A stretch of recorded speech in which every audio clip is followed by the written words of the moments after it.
Just last week, I was working with a client. He had sent me some of his content and asked me for feedback. And I provided a fair amount of it.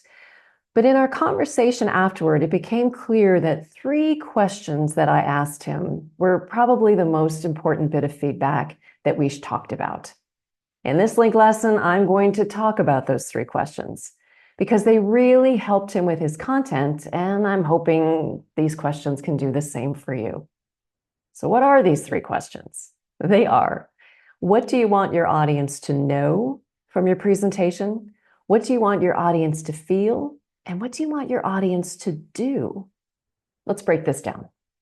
That first question, what do you want your audience to know? I find that my clients can answer this question easily because their presentations are full of information and data and facts. So we don't need to spend too much time on that question. That second question, though, what do you want your audience to feel? This one we spend a lot of time talking about because, quite frankly, it's often missing from my clients' presentations. And sometimes it can be a little squishy or uncomfortable to think about. Yet it's very important.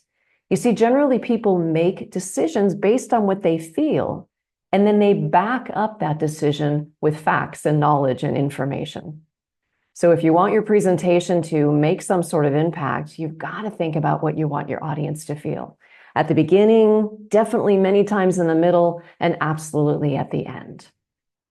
And that third question, what do you want your audience to do? After they hear your presentation, what's one simple step they can take? This is how you know you've really made an impact with them. As you're putting together your presentations, please ask yourself these 3 questions. What do you want your audience to know? What do you want them to feel? What do you want them to do? And I think you'll see an incredible difference. This is Kristen Link with Link Coaching.